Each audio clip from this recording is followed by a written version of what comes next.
कलावज्ञ जीवो धरार्थावतारम कलंकांक तेजोदिकामोदिवक्त्रम खलानीशवाधापनोदारदक्षं समाधिस्तमूर्तिं भजे ज्ञानदेवम् ओम नमो ज्ञानेश्वरा ओम नमो ज्ञानेश्वरा ओम नमो ज्ञानेश्वरा ओम नमो ज्ञानेश्वरा हे करुणाकरा दयाल करुणाकरा दयाल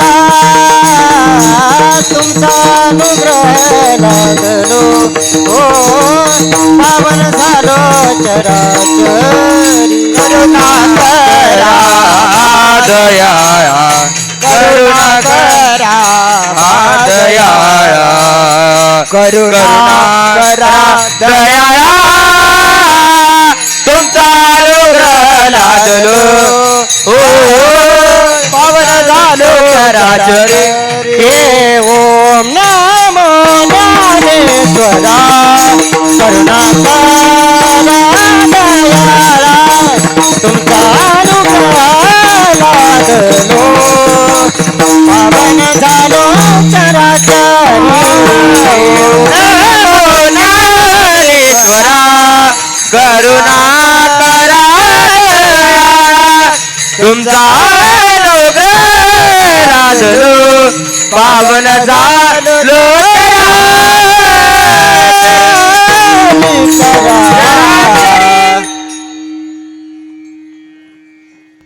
महायोगपीठे तटे भीमरथ्यां वरं पुण्डरीकाय दातुं मुनीन्द्रै समागत्य तिष्ठं तमानन्दकन्दम् परब्रह्मलिङ्गं भजे पाण्डुरङ्गम् पांडुरंगा करू प्रथम नमन पांडुरंगा करू प्रथम नमन पांडुरंगा करू प्रथम नमन पांडुरंगा करू प्रथम नमन हे पांडुरंगा करू प्रथम नमन पांडुरंगा करू प्रथम नमन पांडुरंगा करू प्रथम नमन पांडुरंगा करू प्रथम नमन दुसरे चरण संताजी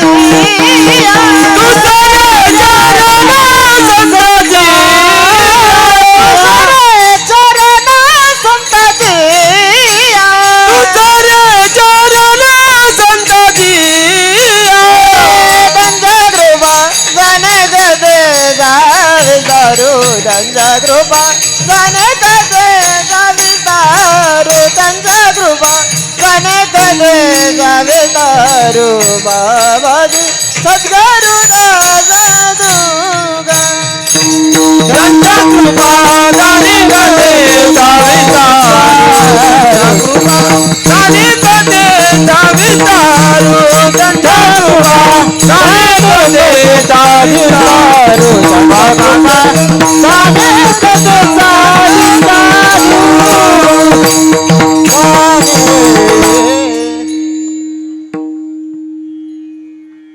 नमो विठ्ठला राजया पांडुरंगा नमो रुक्मिणी माऊली ज्ञानगंगा नमो पुंडलिका नमो चंद्रभागा नमस्कार माझा रुक्मिणीपते पांडुरंगाला नमो सद्गुरु तुकया ज्ञानदीपा नमो सद्गुरु सचितानंद रूपा नमो सद्गुरु भक्त कल्याण मूर्ती नमो सद्गुरु भास्करा पूर्ण कीर्ती जिथे ज्ञान विज्ञान संजीव होते जिथे योग विद्येच सामर्थ्य येते जिथे मानसाला मिळे मोक्ष बाधा तुझ्या पायरीशी सदा नम्र माथा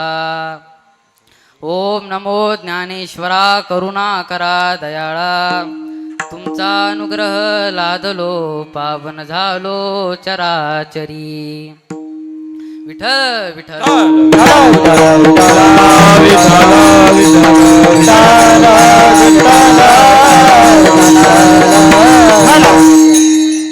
भक्त ऐसे जाना जे देही उदास, भक्त ऐसे जाना जे देही उदास, गेले आशा पाश निवारून. विषय तो त्यांचा झाला नारायण, नावडे जनधन माता पिता. निर्वाणी गोविंद असे मागे पुढे, निर्वाणी गोविंद असे मागे पुढे, काहीच साकडे पडून दी. तुका म्हणे सत्य कर्मा व्हावे साय, घातलिया भय नरका जाणे. विषय तो त्यांचा झाला नारायण, नावडे जनधन माता पिता. विठ्ठल विठ्ठल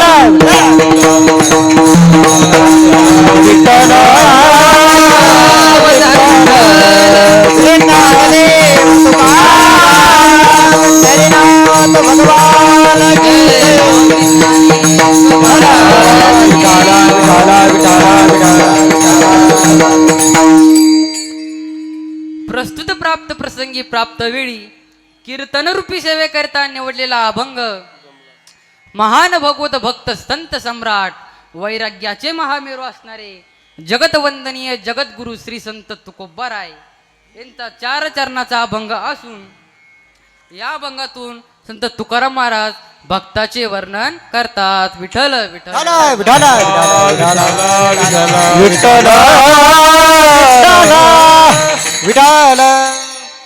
अभंगाला प्रारंभ करण्याच्या अगोदर अल्पसा हा पर्याय द्यायचा, तो म्हणजे असा. अखिल कोट ब्रह्मांड नायक गुणनिदान रुक्मिणी प्राण संजीवन भगवान पंढरसी पांडुरंग परमात्म्याच्या व माऊली ज्ञानोबारायाच्या व जगद्गुरु तुकोबारायाच्या कृपा आशीर्वादाने चालू असलेला आपला हा भव्य दिव्य असा बालकीर्तन महोत्सव.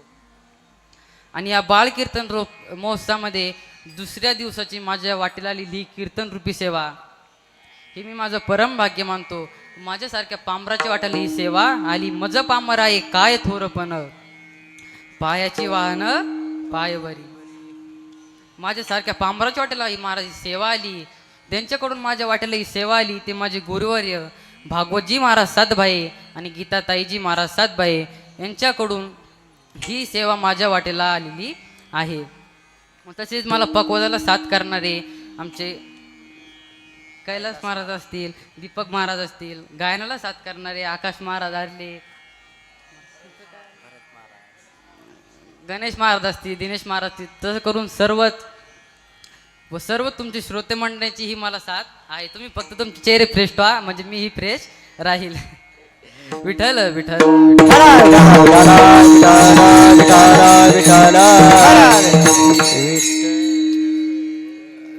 प्रस्तुत अभंगातून संत तुकाराम महाराज भक्ताचे वर्णन करतात.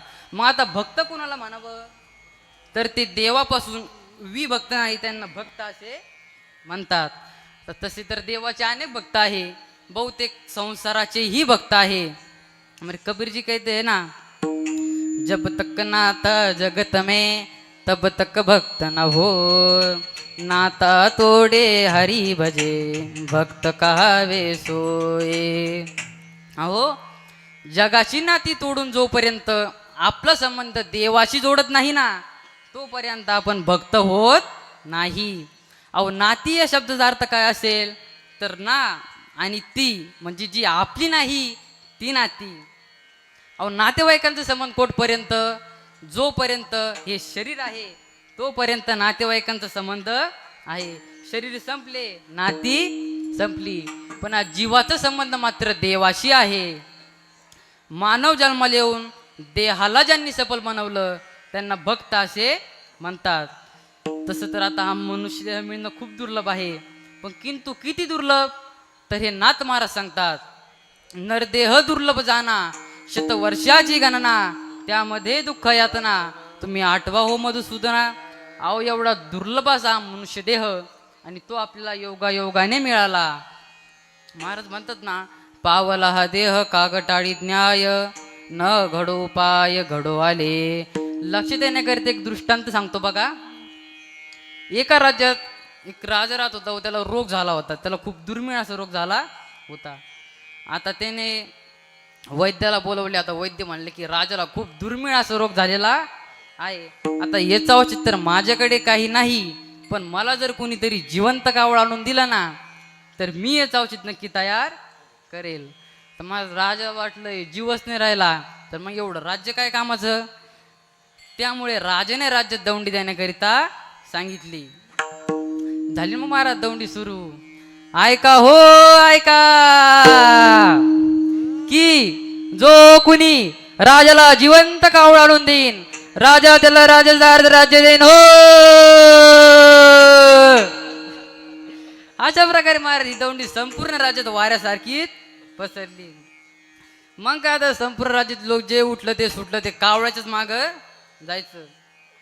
अहो महाराज लोक आपले काम धंदे सोडून त्या कावळ्याच्याच माग जायचे. आता या राज्यात बघा गोंधळ चालू होता आणि त्या राज्यात एक आंधळ होतं. ते आंधळ आपलं झाडाखाली बसून भजन करीत असे. आता भजन करीत असताना ही बातमी म्हणजे दौंडी तिने ऐकली होती, पण त्याला वाटलं आता डोळस लोकांच्या हातात देणं तर आपल्या का हातात द्यायचं. त्यामुळे ते आपलं भजन करीत बसलं. नारायण नारायण नारायण नारायण नारायण श्रीमत नारायण नारायण नारायण नारायण नारायण हे श्रीमन नारायण नारायण नारायण श्रीमन नारायण नारायण टाळी वाजवा भजन करा जय नारायण नारायण नारायण नारायण नारायण नारायण हे नारायण नारायण श्रीमन नारायण नारायण नारायण हे नारायण नारायण नारायण नारायण नारायण हो नारायण श्रीमन नारायण नारायण नारायण नारायण नारायण नारायण नारायण नारायण नारायण श्रीमन नारायण नारायण नारायण नारायण नारायण नारायण नारायण श्री नारायण नारायण नारायण नारायण श्रीमन नारायण नारायण नारायण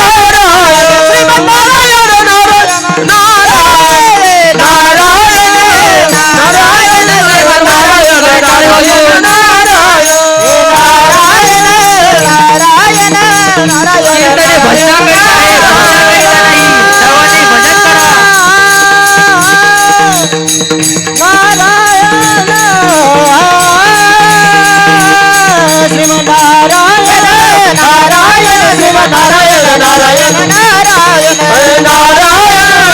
नारायण नारायण नारायण नारायण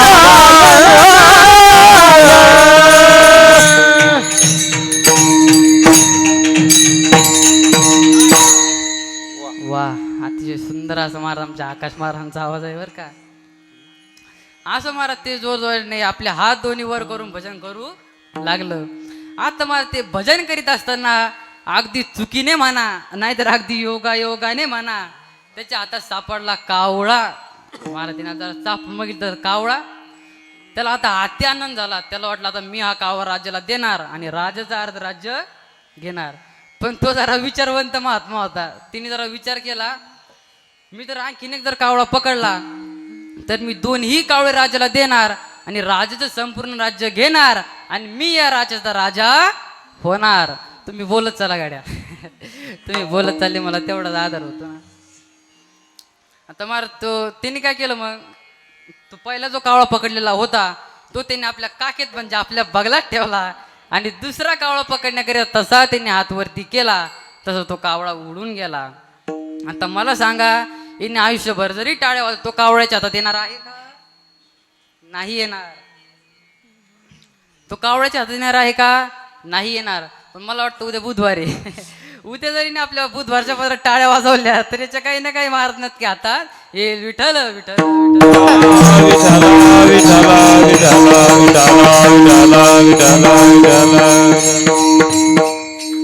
तसा महाराज तो कावळा त्याच्या हातात योगायोगाने सापडला होता. तसाच हा मनुष्य देह आपल्याला योगायोगाने मिळाला आहे.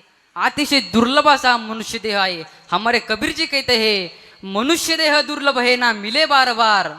मनुष्य देह दुर्लभ है ना मिले बार बार. तरुवर से फल गिरे फिर ना लगे डार. म्हणजे हा देह आपल्याला एकदा भेटला परत भेटल कायची शाश्वती नाही. ज्याप्रमाणे आता झाडावरचे फळ एकदा तुटल्यावर परत त्या फांदीला लावता येते का हो? नाही लावता येत. त्याचप्रमाणे आपल्याला मग हा देह एकदा भेटला परत भेटल कायची शाश्वती नाही. त्यामुळे महाराज म्हणतात मग तुम्ही जन्माला येऊन भगवंताची भक्ती करायला हवी.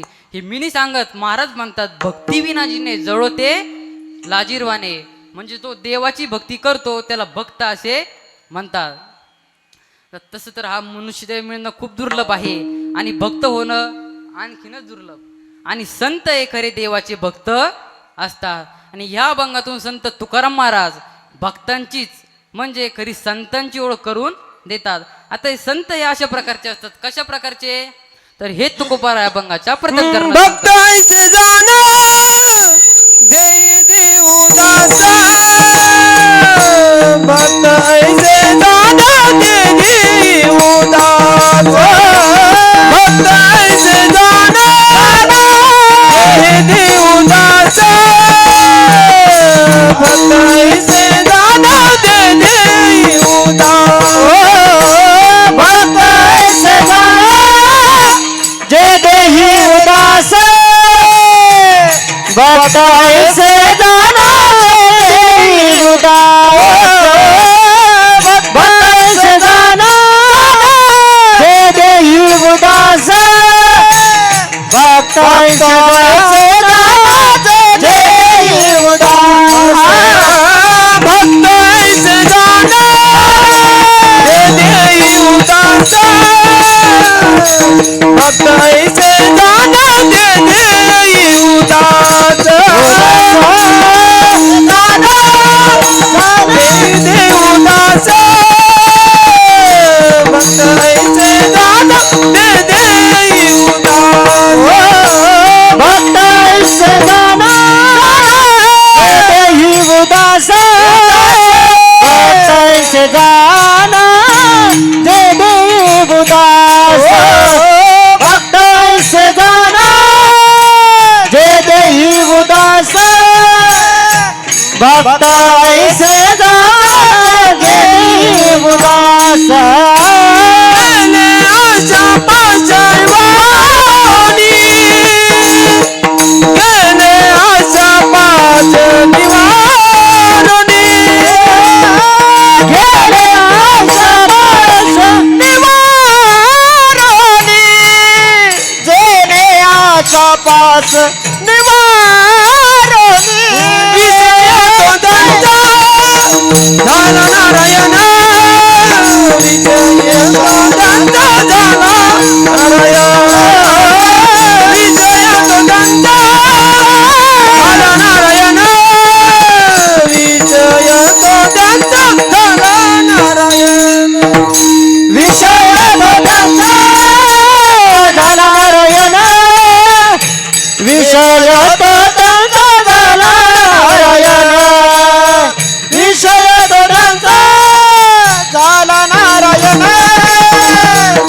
विषय तो त्यांचा झाला नारायण. झाला नारायण.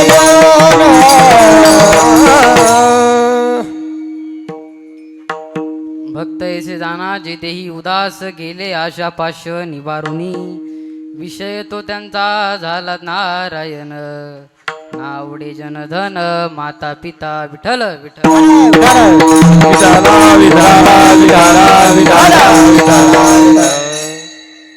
तर भक्त ऐसे जाना जी देही उदास. आता भक्त हे देहावर उदास असतात. मग भक्त हे देहावर उदास असतात. मग भक्त देहावर का उदास असतात? तर आता सर्वसामान्य माणसी जर एखादी वस्तू नसेल किंवा त्याचं स्वरूप नसेल तर तो त्याविषयी उदास असतो.